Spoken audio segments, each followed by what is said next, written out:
morning mga Kamitsu. So marami nag-request sa atin sa YouTube video natin na i-feature ko naman po yung Mirage G4 GLX model. So ang available colors po nito is full silver metallic. Meron tayong titanium gray metallic.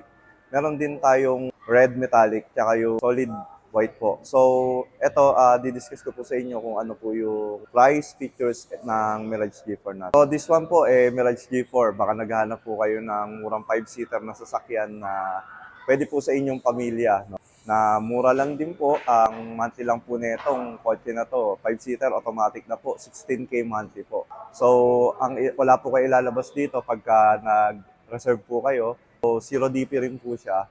So, may mga selected banks po na makakapag-avail po tayo ng low DP at free 2 months po. So, ito po yung Mirage G4 GLX natin na 16K monthly, 0 DP po. Naka-promo pa po tayo.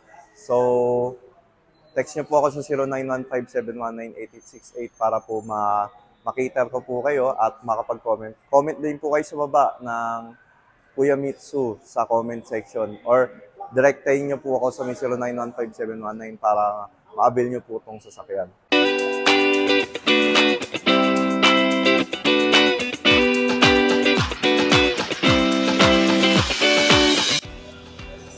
So, unahin natin mga Kamitsu, no, yung dynamic shield design niya. As you can see, meron na rin siyang black dito. Tapos, meron din siyang touch ng silver accent dito sa may front grille natin. Makikita nyo dyan sa video yung former design niya. Tapos ngayon, improved design na to ng Mirage G4 natin.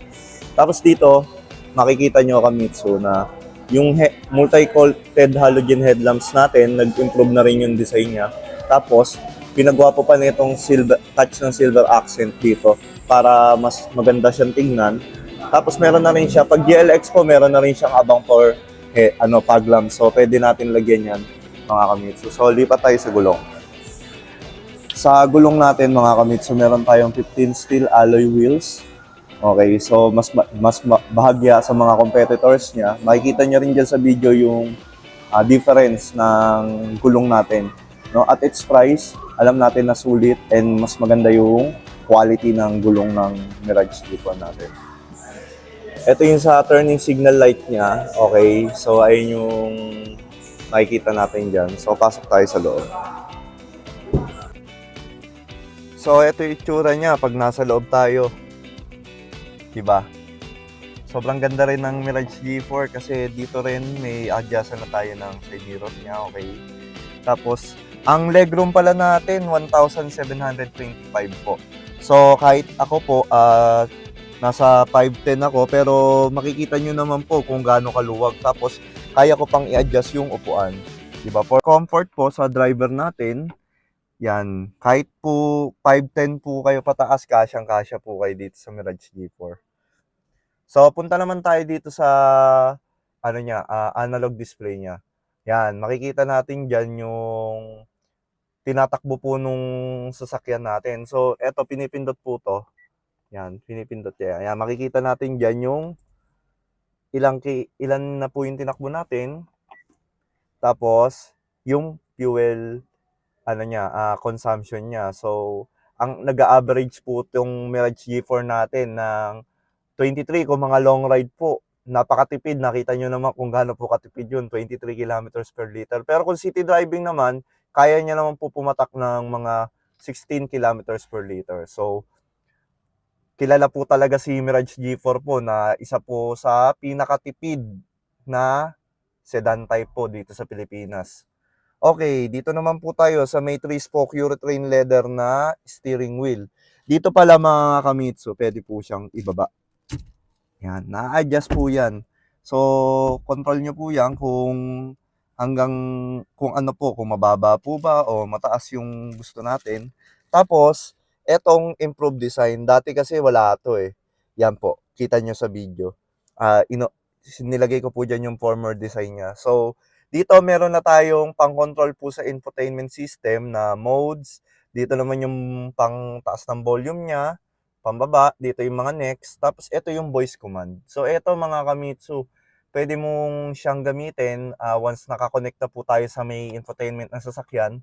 Pwede po tayong mag-voice command. So, call nyo po yung pangalan sa contacts ng ng phone nyo. So, madidetect naman po ng sasakyan natin yan. Tapos, ito po yung pang accept and reject calls ng sasakyan natin.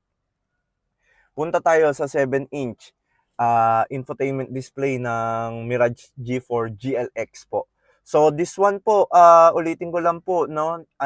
For as low as 16K monthly. 0 DP pa po ito. Pwede na po nating i-avail yung Mirage G4 GLX. Gagawin nyo lang po, text nyo lang po, Kuya Mitsu, napanood ko yung Mirage G4, bigyan mo akong quotation, tulungan mo ako. 0915-719-8868 para tuloy-tuloy po tayo. Okay. So, eto po yung infotainment display natin. As you can see, 7-inch na po yan. Ang kagandahan po niyan, nako-connect na po dyan yung cellphone natin, Android Auto o Apple CarPlay sa mga Apple. So, pwede na rin tayo mag-navigation dito. Dito na rin natin kokontrolin yung mga kanta. Pagka naboboard na po yung passenger natin, pwede po natin tong i-control. Tapos, naka-manual aircon tayo.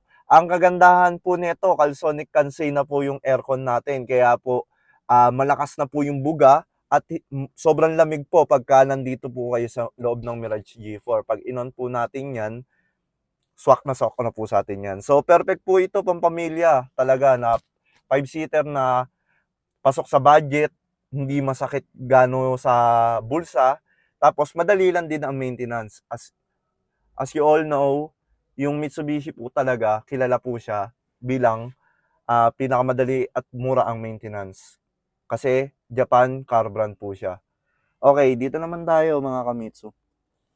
Pwede nyo po yan lagyan ng 12 volts po na USB port. Salpakan nyo lang po yan. Pwede na natin dito. So, yung mga chargers ng sasakyan, pwede na po tayong maglagay dyan.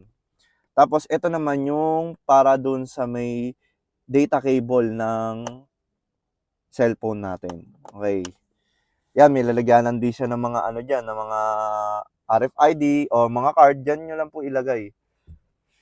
Tapos, ito po yung natin, yung sa may... Sobrang dali lang po niyan talaga i-drive. Drive lang yan, reverse, park, neutral. Tapos, yung handbrake niya, easy lang din yan. Tapos, meron tayo ditong cup holders, isa. Kung mahiling magkape si sir na sasakay po, no? Meron din naman po tayo din sa may pintuan. Okay, dito naman tayo sa dashboard naman natin, makikita natin na medyo solid po ito na plastic, yung dito po natin. Tapos dyan, i-adjust lang natin yung fan. Tapos dito na yung natin, yung glove box compartment natin. Diyan natin iiwan yung mga PMS Plus, invoice, Xerox ng ORCR. Pwede, kahit ano po, pwede nyo ilagay dyan. Okay? Sa seat material naman, black fabric na po yung natin at hindi ito hindi po dito po yung init na kahit galing po kayo sa open parking, yung iba po kasing upuan na iipit po yung yung init sa loob ng upuan, kaya mahirap din po yung mga ganong klase ng material sa upuan natin. So dito tayo sa likod, punta tayo sa likod. Yan, dito na tayo sa loob. Sara natin.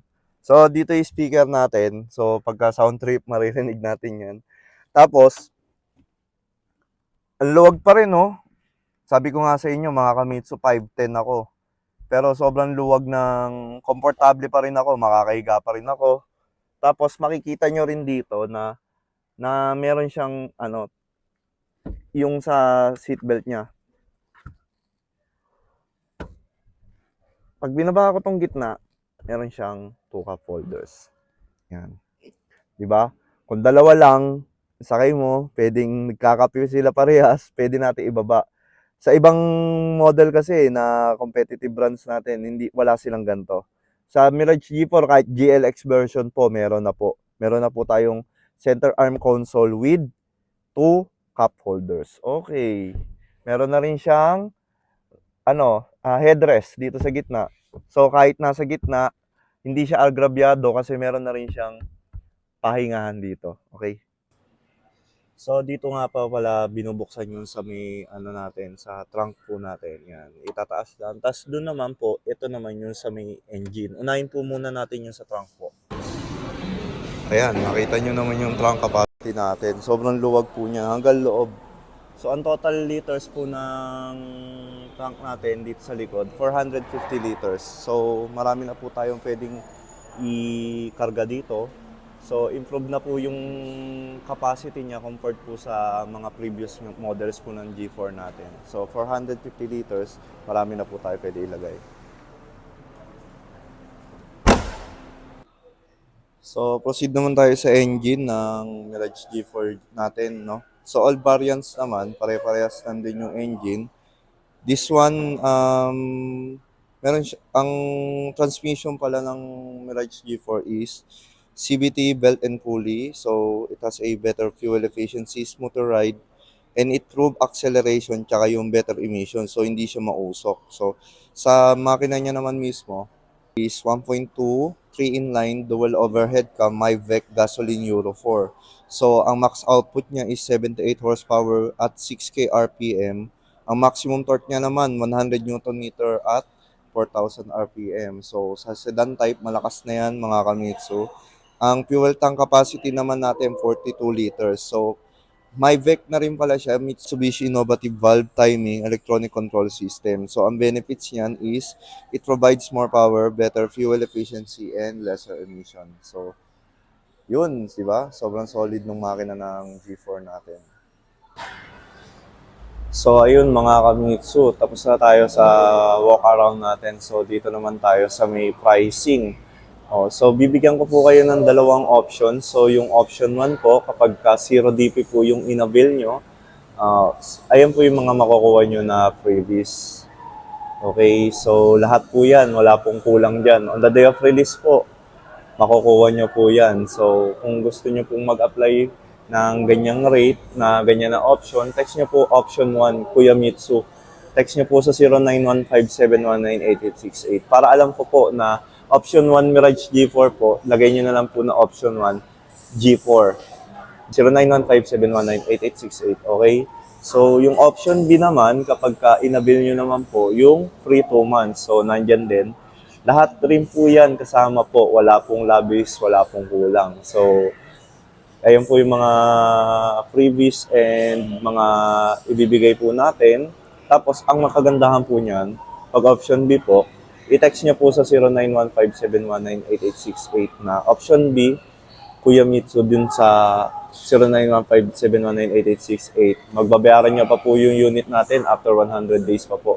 So, maraming salamat po. So, hintayin ko po yung mga message nyo. Magpakilala po kayo ng subscribers po kayo. Kasi kung di po kayo subscribers at nag-text po kayo, malalaman po natin yun. At pag hindi ka subscribers, ito naman po yung makukuha nyo na freebies on the day of release. So, sobrang dali lang naman. Magsusubscribe ka lang mga kamitsu. So, ayan. Ako ng konting favor. Pa-subscribe naman po ako sa YouTube channel natin na nandyan sa ibaba. And also, contact me sa mga social media accounts na meron tayo.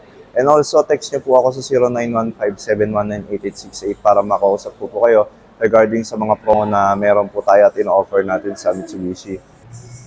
So, salamat sa panonood mga kamitsu and see you sa release day. So, don't forget to like and subscribe po sa mga YouTube videos po na ina-upload natin. Ang pinakamahalaga po ay nakasubscribe kayo at mag-leave po kayo ng comment dyan. Kahit ano lang po, pwede po kayo mag-leave ng comment ng mga tanong nyo or pwede nyo na rin po ako rektahin po sa cellphone number ko. Ito lang po yung cellphone number ko na ginagamit ko, 0915-719-8868 or kung active po kayo sa Facebook, ito na lang po yung message nyo. Si Kuya Mitsu Mitsubishi na Facebook account ko or ito pong Mitsubishi Pick Abad Santos by SCM. Yan po yung Facebook page ko. So maraming salamat and see you sa release day.